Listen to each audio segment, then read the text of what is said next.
Hey, beautiful souls, welcome back to Soul Stories. Tell us in the comments where you're watching from, and don't forget to subscribe to join our family. Stay with us, because a new love story is about to begin. The Texas sun had been merciless all summer, baking the earth until cracks spiderwebbed across the dusty roads of Caldwell County. But on this particular September evening, the sky had finally opened up, releasing months of pent-up moisture in a torrential downpour that sent the cattle running for shelter and turned the main street of Oakridge into a muddy river. Eleanor Sinclair stood on the covered porch of her farmhouse, watching the rain cascade off the tin roof in silver sheets.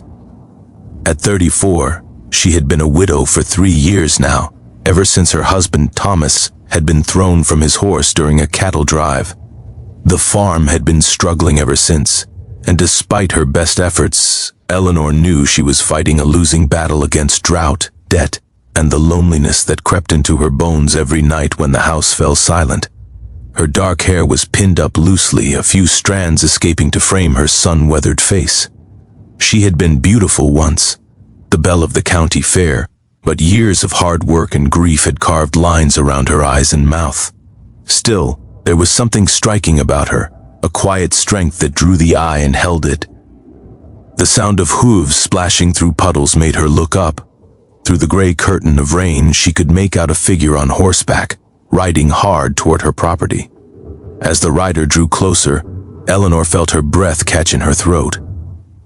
She recognized that black stallion, those broad shoulders, that particular way of sitting in the saddle as if man and horse were one creature. It was Jackson Cole, the wealthiest rancher in 3 counties, a man whose reputation preceded him like thunder before lightning. Jackson Cole had arrived in Oakridge 5 years ago, a mysterious stranger with more money than anyone could account for, and a past he refused to discuss. He had purchased the old Morrison spread and transformed it into the most prosperous ranch in the region. Some said he had made his fortune in the California gold fields. Others whispered about bank robberies and outlaw gangs. Jackson never confirmed or denied any of the rumors, preferring to let the mystery speak for itself. At 42, he remained unmarried, though not for lack of interested parties. Every eligible woman in the county had tried to catch his eye at one point or another, but Jackson Cole seemed immune to their charms. He was polite, even friendly, but he kept everyone at arm's length, as if there were a wall around his heart that no one could scale. Eleanor had spoken to him perhaps a dozen times over the years, brief exchanges at the general store or polite nods at church services. She had noticed, though she tried not to, the way his steel-gray eyes seemed to linger on her a moment longer than necessary, the way his voice softened almost imperceptibly when he addressed her.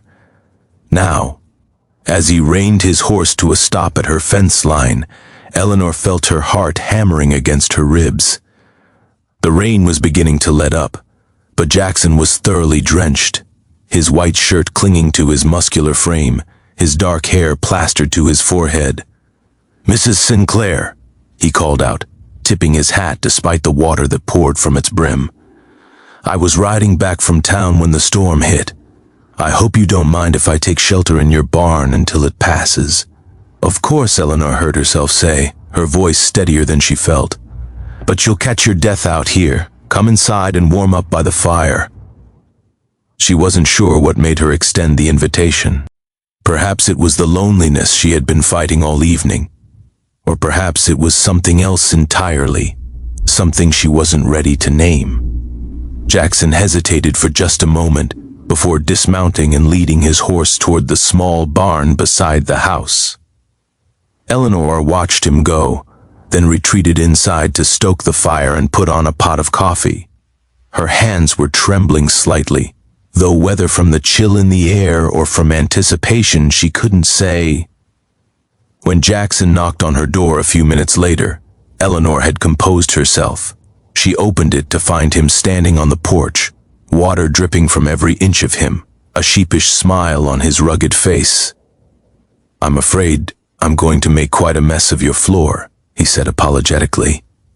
"I've weathered worse messes than a little rainwater," Eleanor replied, stepping aside to let him in.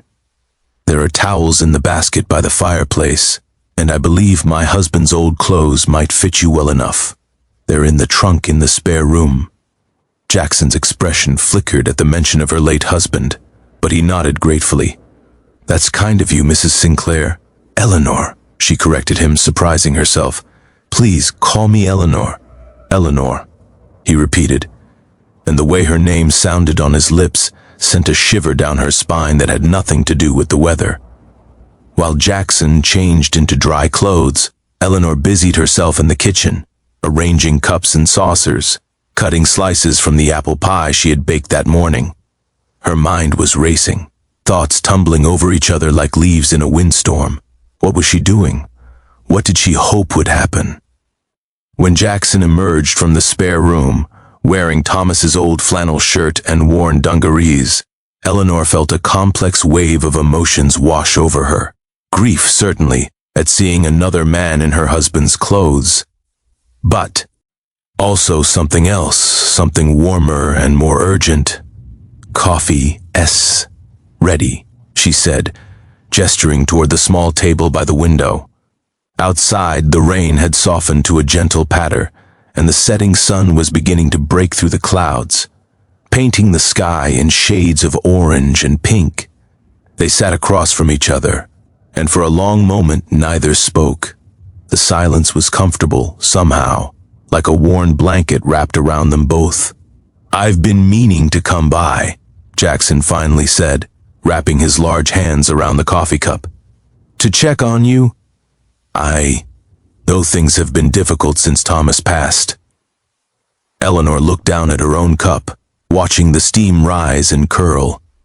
"We manage," she said quietly. "The farm doesn't produce what it used to, but we get by." "You shouldn't have to just get by," Jackson said, and there was an intensity in his voice that made her look up. His gray eyes were fixed on her face, and she felt suddenly exposed, as if he could see straight through to her soul. "What choice do I have?" she asked, and she was dismayed to hear her voice crack slightly. "This farm is all I have left of Thomas, all I have left of the life we built together. I can't just walk away from it." Jackson leaned forward, and for a moment, Eleanor thought he might reach across the table and take her hand.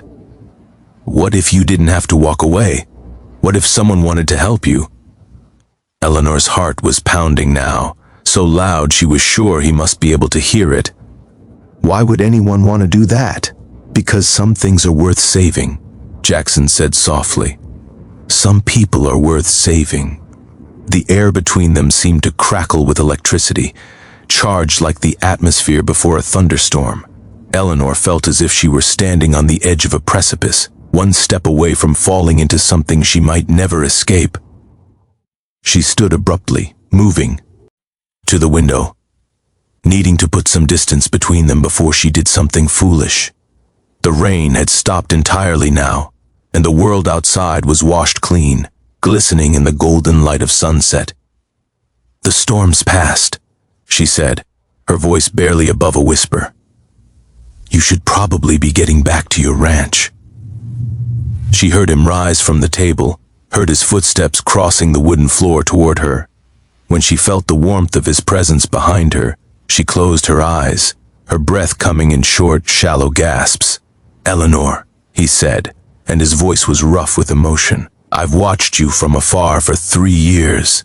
Watched you struggle, watched you grieve, watched you put on a brave face for the whole town while your heart was breaking. I've wanted to come to you 1,000 times, but I didn't think I had the right. I'm not a good man, Eleanor. I've done things I'm not proud of, things that would make you look at me differently if you knew." She turned to face him then, and found him closer than she had expected, close enough that she could see the gold flecks in his gray eyes, close enough to count the lines on his weathered face. "I don't care about your past," she said, and she meant it. "We've all done things we regret. What matters is who we are now, who we choose to be." Jackson raised his hand slowly, as if afraid she might bolt like a wild horse. His fingers brushed her cheek, tucking a strand of dark hair behind her ear, and Eleanor felt tears prick at her eyes. "I'm not good at this," he admitted, his voice barely audible. "I've been alone for so long, I've forgotten how to let anyone in. But when I look at you, Eleanor, I feel something I haven't felt in years. I feel hope." Eleanor reached up and covered his hand with her own, pressing it against her cheek. "I'm soaking wet," she whispered, and a small, trembling smile played at the corners of her lips. "And it's not from the rain." Jackson's eyes widened slightly as he understood her meaning, the vulnerability and desire wrapped up in those simple words. For a long moment, they stood frozen, two lonely souls on the brink of something terrifying and beautiful. Then Jackson closed the distance between them, and when his lips met hers, Eleanor felt something inside her break open, some dam she had built around her heart to keep out the pain. But what flooded in wasn't pain at all. It was warmth and light and a fierce, desperate hope she had thought lost forever. The kiss deepened, and Eleanor's hands found their way to his chest, feeling the steady beat of his heart beneath her palms. His arms wrapped around her, pulling her close, and she melted into his embrace as if she had been made to fit there. When they finally broke apart, both breathing hard, Jackson rested his forehead against hers. "I should go," he said reluctantly, "before the whole town starts talking." "Let them talk," Eleanor replied, surprising herself with her boldness. "I've spent 3 years living for what other people think. Tonight, I want to live for myself." Jackson pulled back slightly, searching her face. "Are you sure?" "I meant what I said, Eleanor. I'm not a good man. I come with baggage you can't even imagine." Eleanor thought about the empty nights, the silent house, the ache in her chest that never quite went away. She thought about the farm and its mounting debts, the future stretching out before her like a road with no end. And then she thought about this man, this mysterious, wounded, beautiful man who was looking at her as if she were the answer to every question he had ever asked. "We all have baggage," she said finally, "but we don't have to carry it alone." Jackson's face transformed, the wariness and self-doubt melting away to reveal something raw, and real beneath. He kissed her again, gentler this time, a promise rather than a question.